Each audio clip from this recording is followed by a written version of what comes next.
Welcome to Sports in 60 Minutes, right here on our Studios. I'm Femi. I'm thrilled to have you join us. What a week we've had.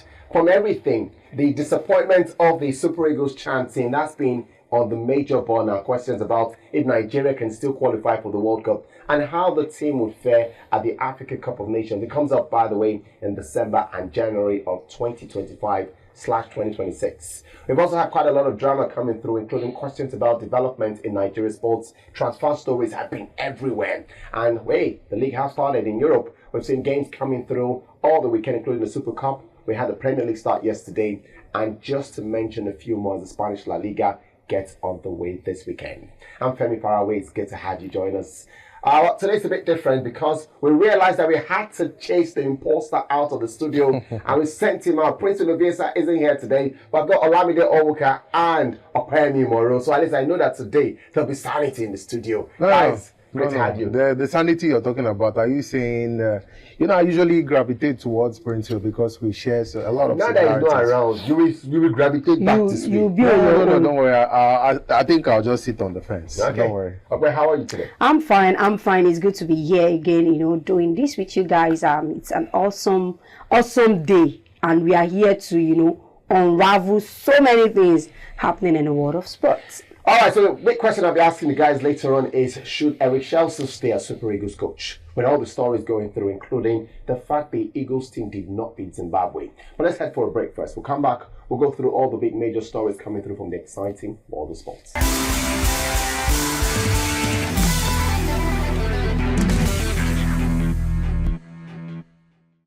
All right, let's get started with the stories coming through. The African Nations Championship, CHAN. It's very difficult to say, but Nigeria has got one more game to go, despite the team crashing out. Now, the Eagles in Group D have played 2 matches. Some groups have 5 teams, right? Group A and B have 5 teams, but Nigeria's group has got 4 teams. Congo-Brazzaville, Sudan, Senegal. Nigeria, and Senegal, who are champions. The Eagles started their campaign against Senegal. They lost by 0-0, and then things went from bad to worse, as you can see on your screen. Sudan came and then destroyed the whole gates, right? 4-0. Nigeria is out. This is the 4th appearance of the Super Eagles in this tournament. In the previous 3 appearances, Nigeria qualified for a semi-final, a final, and 1 group appearance. Okay, I want to start with you today because a lot of times you've been a big advocate for the NPFL. My goodness, what went wrong? I think a whole lot of things went wrong because I don't think the guys are this bad. I think they are being coached badly. I won't excuse my English. It is what it is. Prior to this tournament, the qualification stage, we could see that the guys blossom. And that qualification phase was under Daniel Okumode. And Fidelis Ilechukwu. Yes, some people might like, okay, some of the guys went on to greener pasture, but I think a couple of the guys are still around, so it can't be this bad. So I think a whole lot went wrong, and we can't rewrite the story any longer. So what do we do now, Olamide, to the manager? Because look, whether you like it or not, this is the worst of the Super Eagles, the chanting. The last time the Eagles were knocked out, it was Sunday Olise, memory serves me right, who was coach of the Super Eagles. Where do we go from here? Is it the time for us to start saying, you know what, maybe we don't need this guy as coach of the Super Eagles? Or do you think this is a learning curve?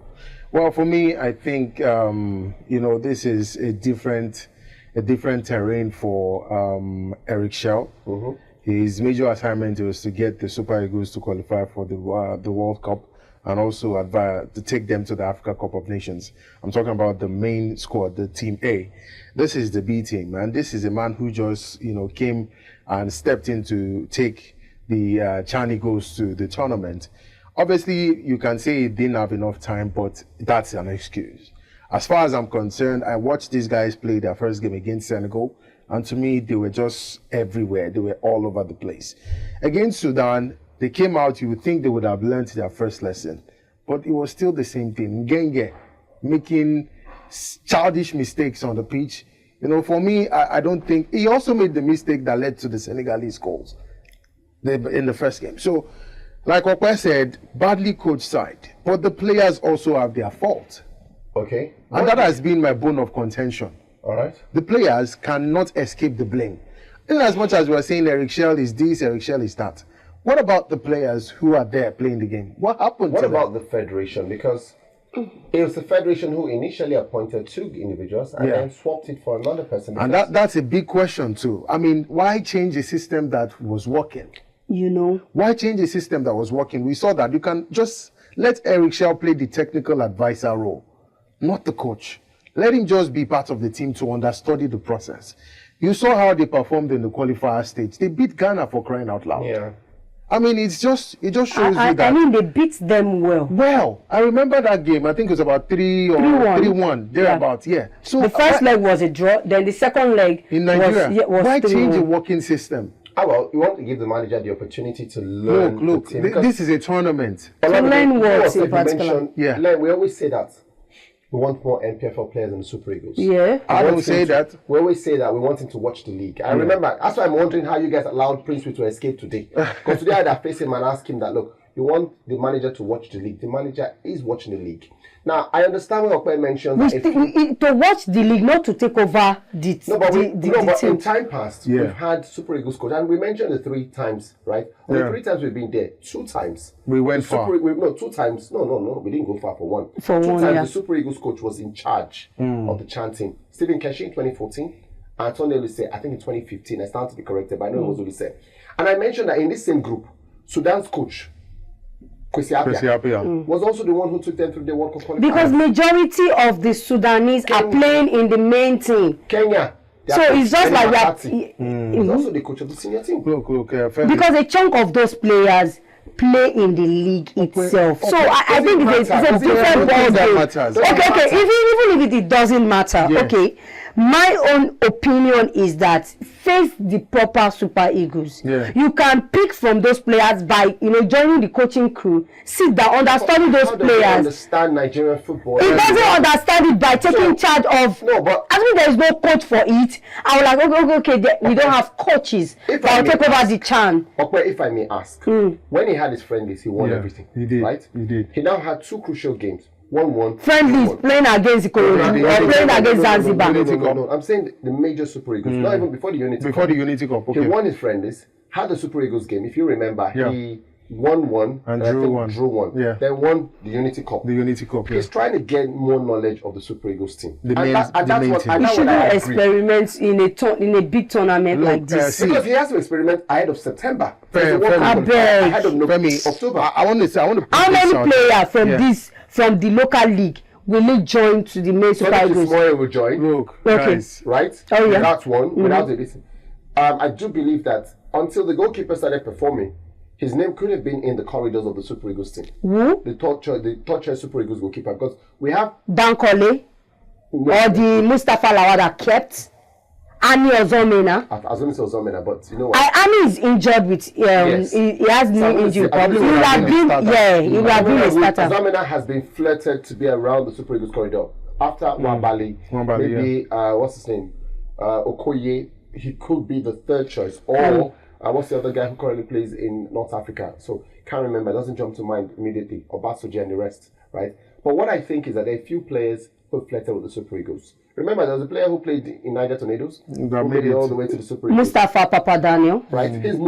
Because Okwe mentioned it. A few of these players have gone foreign. What's his name? The captain Ojetoye has gone pro. The Mustafa has gone pro. Right? And what is this boy's name in Enugu Rangers? Trying to remember his name. A lot of them have gone pro because Obaje only returned last year. And Obaje has been drafted into this team because of the experience he brings. Anas, I remember Okwe sitting in this chair talking about Anas giving a looking. But he has not played any game in this tournament. He has. But honestly, He hasn't played any game in this tournament. He has.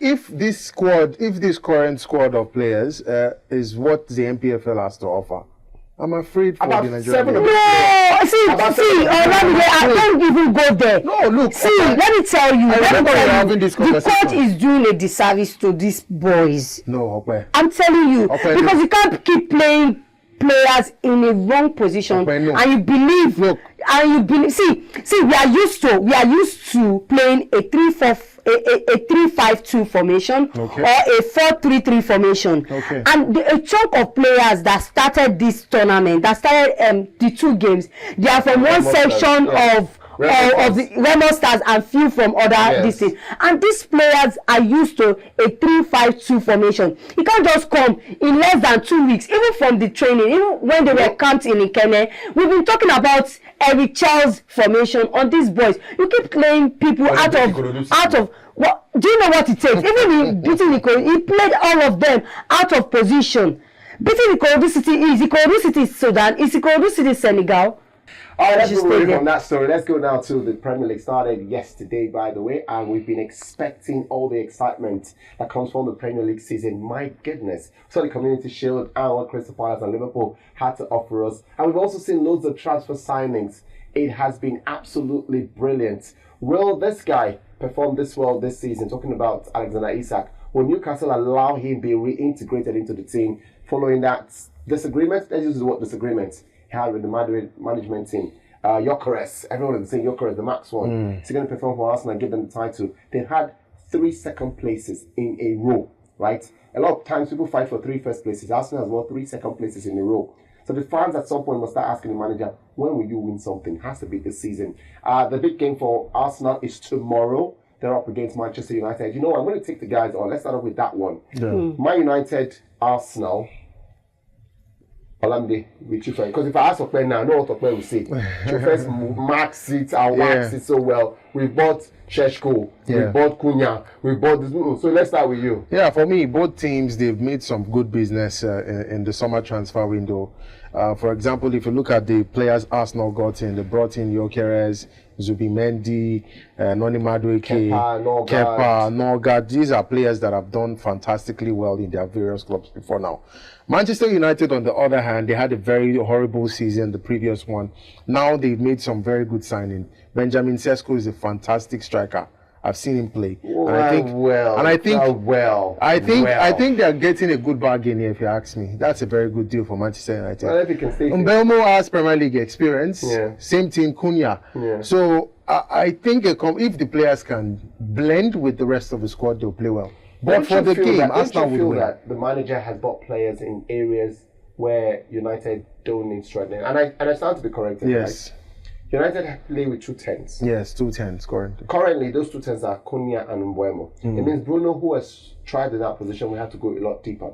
Another player who's tried in that 10 was Amad Diallo. So it means that Diallo has to play as a right wing back. Is it going to function? So let's go into that game now. Yeah, we saw. I watched their game against in the Premier League Summer Series, Manchester United and Everton. Amad was actually playing from as a right wing back. Yeah. So Mbeumo also started that game.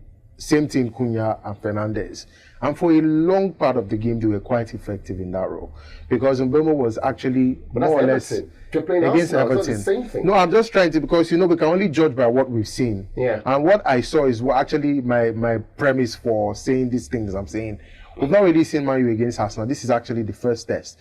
But in that particular game, Mbeumo was more or less moving as an 8, right? And also drifting towards the right attacking wing. So for me, I think the coach already has a mental picture of what he wants to achieve with the squad. Maybe Mbeumo will not start because Sesko has to play. He'll probably have a Bruno Fernandes, I think he's going to play Matheus Cunha. I think he'll play all of them. No, you will see what will happen. I think in the first few games, Mbeumo won't start. I think in the first few games, Sheshko will not start, right? But subsequently, it will be Sheshko up front, Cunha and Mbeumo behind him, right? A lot lower, you have Bruno, maybe one of the defensive midfielders. Amad playing as a right wing back. And then if substitutions are made, Bruno or Ahmed can now advance forward to play in those positions. I actually think Sesko will start. What's your prediction, Opeyemi? I think it's going to be a contest of who bought the best players. I think that will come to play. But it's going to be a super day for both clubs in the respective of Manchester United not doing well last season, but coming to this season, I think they are quite contenders. Let me just Man put it like United are that. contenders. Yes, there will be a contender this season. They will, Femi. No, every season you don't write off Manchester You don't write them off. No, you don't. Yes. Man U contenders. Yes. This is a team that has actually won the Premier League. They've won the Premier League like 20 times. Not like 20, they won it 20 times. Yeah, they won it 20 times. So you can't write them off. What was the last one they won? We don't care. We don't care. Femi, we don't care. We don't care. Okay, calm down. You need to take a chill pill. Opepikin, they won 12. With the new federal government rule, that Canada just won now. You need to be with the new calm federal down. government rule. We don't care, but the truth remains that Manchester United will be a contender this season. They are always a contender. It will be starting with the Arsenal game, and I think it's going to be a very tight one. Yes. Arsenal would win. Yes, it's going to be a tight game. Well, I remember 2 seasons ago, and I know that United fans won't like this. 2 seasons ago was Arsenal Man United. I think it was the one where Gabriel Jesus had that counter. Okay. And then Dalo tried to put it, and then he just caught him, and then Dalo just kept sliding. Yeah. And the sliding is like, you know what? They did a lot of hints from that. Stop. Yeah. So that's all I keep thinking about. Was it last year or the year before? I think it was 2 years ago. Right? So whatever it is, Whatever. in that game. Just quick mention, Chelsea have also done their business. Injuries have affected them, right? Levi Colvin is out injured. We also gathered, I think there's one more injury defensively, right? Trevor Chalobah picked up an injury also, right? So it means that Tosadara Bioyo, Reece James, Badia Shele will probably be some of the players to start the season. But watch out for their new guys, João Pedro, Liam Delap. Pedro is a fantastic. He's proving to be a good signing for them. Yeah. The FPL has got him as one of the highest picks. Yeah. Estaval, as you can see on your screen, has also come through as well. So it should be an exciting, and could it be another season for Kopama to rake in those number of points and goals? Liverpool, obviously, we've all seen what Liverpool have done. Verts, Frimpong, Kekes. I'm not even going to waste my time telling you about But they still lost the Community Shield. Well, I think they did because the manager did not go for balance. Yeah. They went for just picking the superstars and playing, and then loads of instructions. Because personally, I would say start with Robertson on the left, right? Kekes can be introduced as time goes on. Yeah. I also say that your 3 midfielders, talking about Grabenberg, McAllister, and Szoboszlai, played so well for you last year. 3 of them must start, right? While maybe Vert goes to the left. Yeah. I think he underrated Crystal Palace. Yeah, he did. At Crystal Palace, He I did. remember Crystal Palace beat Man City. Yeah. Beating Liverpool. So, They did. just to mention some of those teams that would challenge for the Premier League title right here on Sports in 60 Minutes. The guys have got a lot to say, but we need to go for a break. And hopefully, we'll continue to make predictions. Mr. Arsenal is not in the studio today. Oh, you are missing Prince. No, I'm not missing. I'm just stating because today is the day I would have Femi, you faced miss him. Prince. I would have faced him. I would have faced him. You missed him, I would have faced Femi. him head on. I know. Super Eagles, I'll face him head on. I know. We would have made predictions this season. I put a forfeit on who will not win the Premier League title. And the person that I call is Arsenal. Actually, don't you think we should take our prediction? If he's on not around, Wednesday? no. If he's not So around, you don't want to sample our opinion? no. Because I know who you say you will win. I know who you say. Obviously not Arsenal. Not Arsenal. You two, not Arsenal. So as long as it's not Arsenal, I mean to know Arsenal. The person that say Arsenal is not here. We will have dropped that forfeit right now. I can bank on it that Arsenal will finish second. Yeah. They are just on serious club. Let's go for a break and ponder about what Okwe just said. It was Opeyemi Imoru who said they're not a serious club. Not Femi or Olamide. We'll come back and look through more stories right here on Sports in 60 Minutes.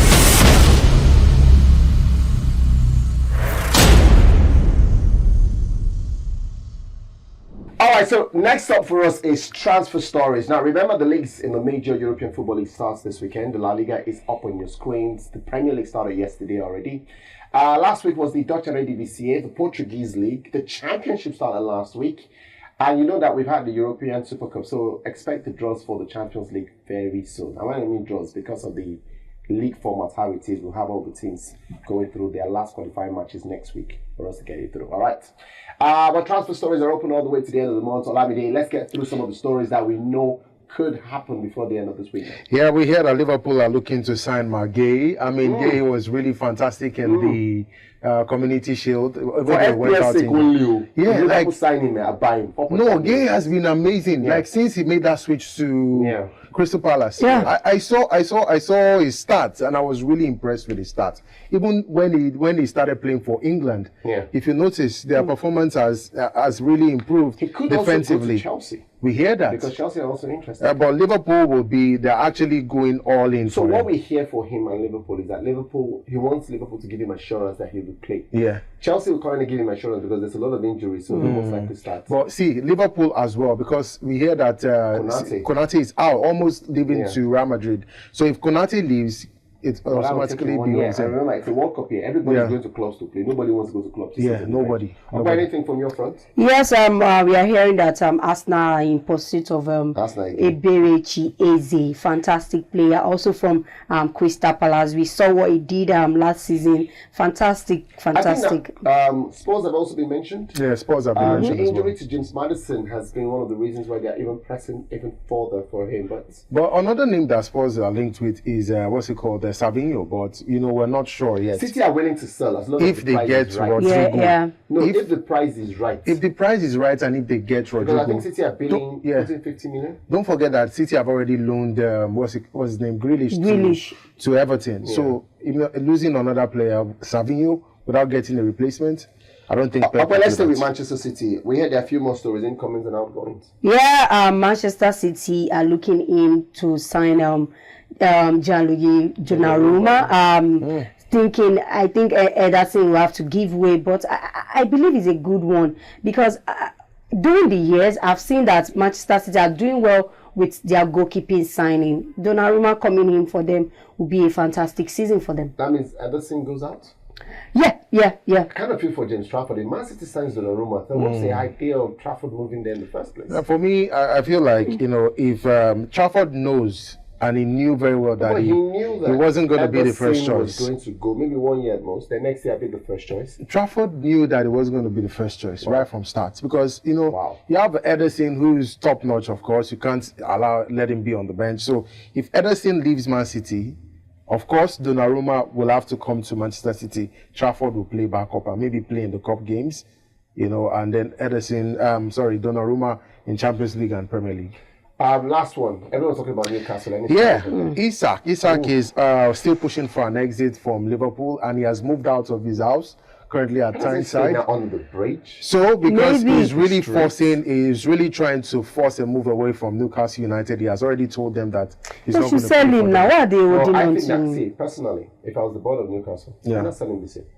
And cut your losses? Yes, I'm not selling. He still has 3 years on his contract. He still has 3 years. I'll sell him next year just to prove a point that look, we say you're not going this year.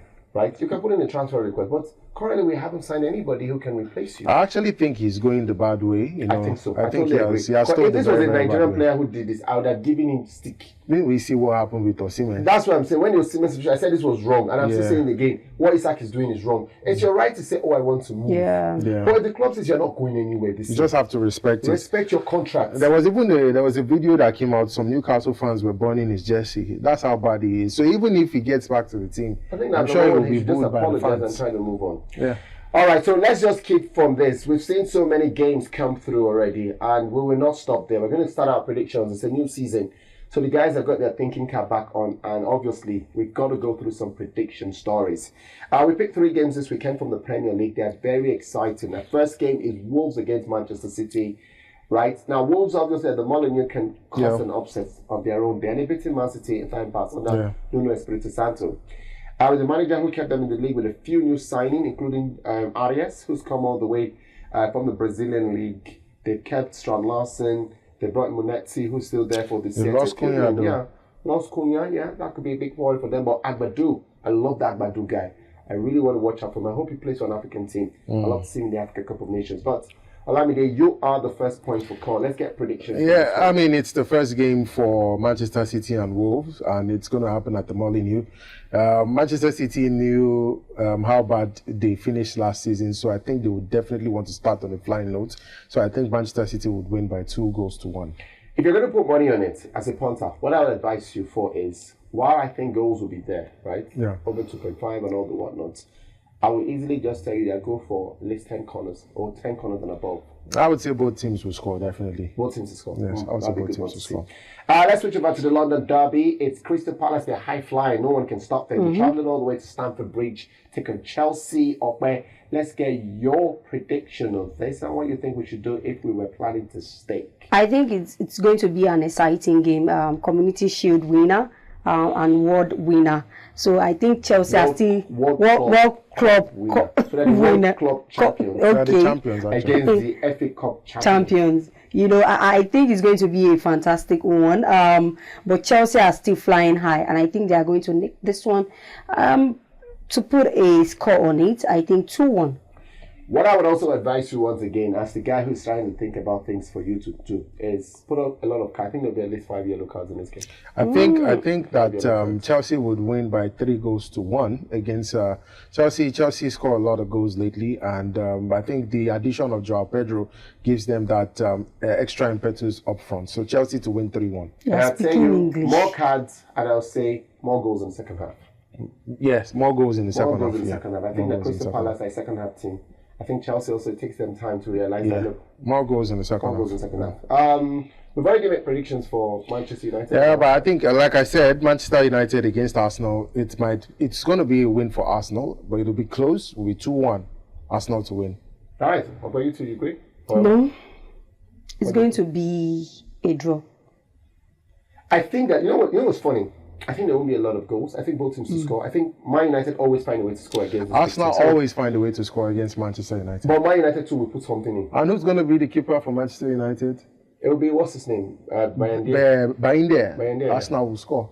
So I think that both teams to score. That will be my prediction. If it were to be Onana, Arsenal would still score. So why are you not asking who will be? No, I just wanted to be sure. Olamide, please. Whether it's Onana. Okay. You know what? Let's see what happens. Well, that's our show right here, Sports in 60 Minutes. Big thanks to Opeyemi Imoru. Hopefully she'll get some smile on her face when she does get what she wants. Who knows what it is, by the way? What do you want? I know what she wants. Don't worry. I know what she wants. All right. Wow, that sounds like a song, man. I do know what she wants. I know what you want. And Olamide Onwuka will probably through as well. We know that our renegade is not here, but hopefully when he comes through, he's also sending his wishes. Principal of Sam. I'm Femi saying have yourself a great weekend, the rest of it. We'll catch you next time right here, Sports in 60 Minutes. Ciao.